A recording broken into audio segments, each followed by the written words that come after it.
Hi everyone and welcome to today's video. So today I want to talk about how to assess if a debate competition is good or bad. And the reason for this is that while some debating competitions are amazing and you should prioritize them in your calendar and encourage your students to go to them, and some competitions are worthwhile to attend, some aren't. And I do understand the thinking that practice is paramount, and so just getting kids involved in competitions of any description is useful. But I don't think that's true because some competitions, I think the kids are going to learn the wrong stuff, they might be discouraged, they might be put off. And unless you really are desperate and it's just you only have bad competitions you can reasonably attend, then I think it's worthwhile being able to assess a competition and select. So, when assessing a competition, the number one thing that I care about is the judges. If the judges at a competition are professional, good with kids, clearly no debating, experienced, give good feedback, that competition is going to be excellent for your students, almost regardless of what else happens. Good judges are in control of the debates that happen, they're supportive to the kids, they help them improve. Good judges are just worth their weight in gold.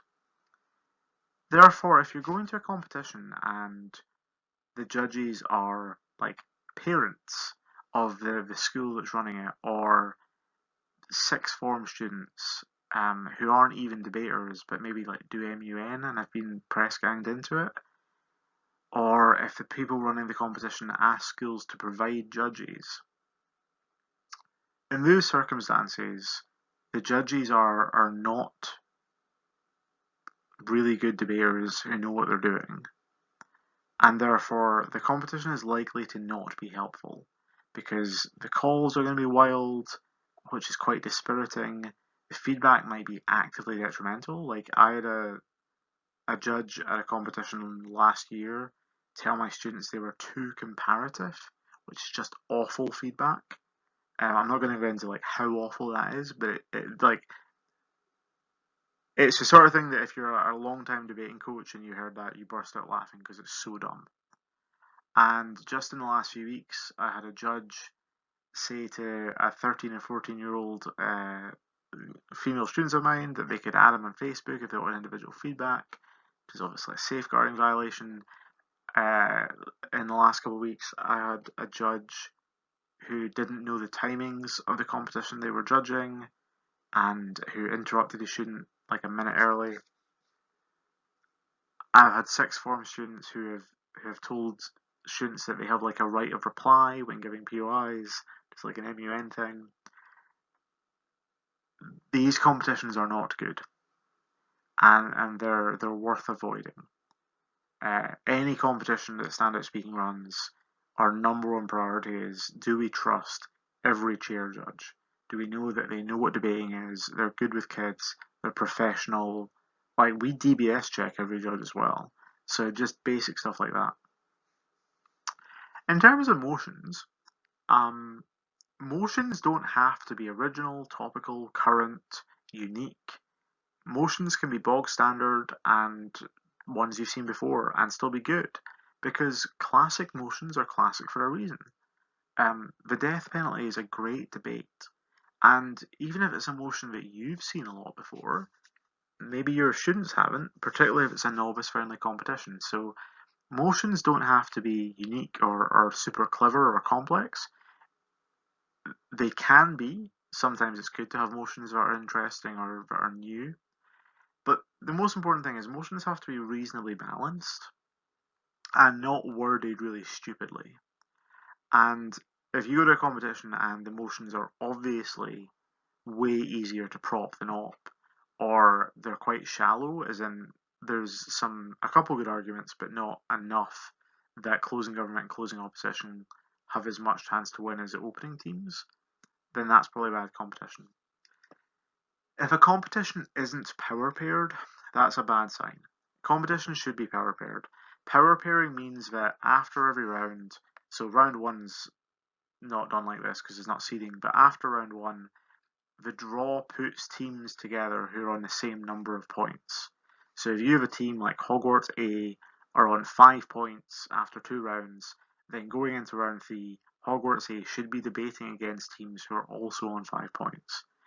Power pairing is something that is underestimated by people who don't know a lot about debating, but it's really, really useful because there's a big spectrum of ability in a lot of schools debating competitions, and you really don't want really strong debating teams just debating novice teams all day because it doesn't stretch or push or help the really strong teams, and it's very demoralizing for the novice teams. So you want kids debating against other students with comparable abilities. That pushes them, forces them to improve, but doesn't destroy their confidence and demoralize them. And of course, on a very basic level, not even really a debate thing, just a running an event thing, did it run on time? Did it feel organized? Was the communication and email or on the day clear? Were things consistent? When they said this is the novice definition, did they stick to it or did they change it 3 times? When they were explaining the logistics, did you know what they were saying or was it garbled? Um, Basic things like that are still important. So those are the sorts of things I think about when I'm assessing a debating competition. And I think that if a debating competition passes these tests that I've mentioned, it's very, very good and worthwhile. The last thing I really want to say is it is hard to run good quality debating competitions because most debating competitions are run either by schools, charities, or like volunteers, university debating societies. Most of the people involved don't get paid. It's a lot of work, it's quite stressful, and it's hard. So a lot of competitions aren't super high quality. It's more about avoiding the terrible ones than it is about expecting that every competition you attend is going to have like flawless judging and like beautiful motions and is going to be run like clockwork. Those competitions are quite rare. And as well, following on from that, if you go to a competition and the person running it obviously is not that on it, maybe you don't want to attend that competition again, and that's totally fine. And indeed, I would advise not attending bad competitions.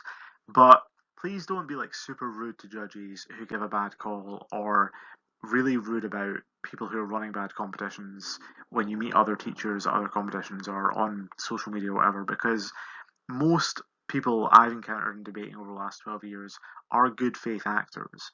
Yeah, some people are just learning. That's totally fine. Like I'm sure I made loads of mistakes the first time I CA'd, the first time I adjudicated, the first time I convened. Everyone does, right? I learn from those mistakes and most people will. Most people are in this for good reasons and shouldn't be disparaged just because they're not light speed competent.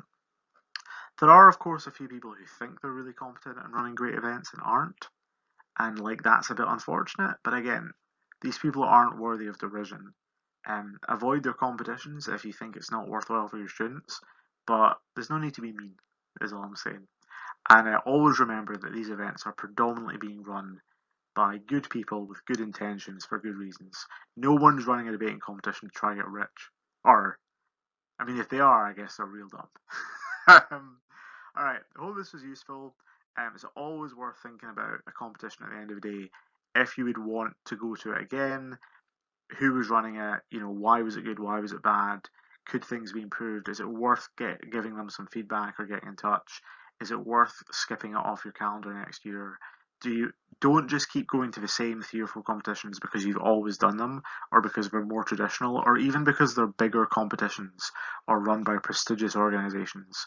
Try lots and lots of different competitions, and when you find ones that are well run, then hone in on those for your students. Good quality competitions are one of the best things for your students' development. So yeah, comment below if you have any questions or get in touch if you'd like to ask us anything. Keep arguing with your kids. Hope you're enjoying the series. It's almost done, and we'll speak to you soon. Bye now.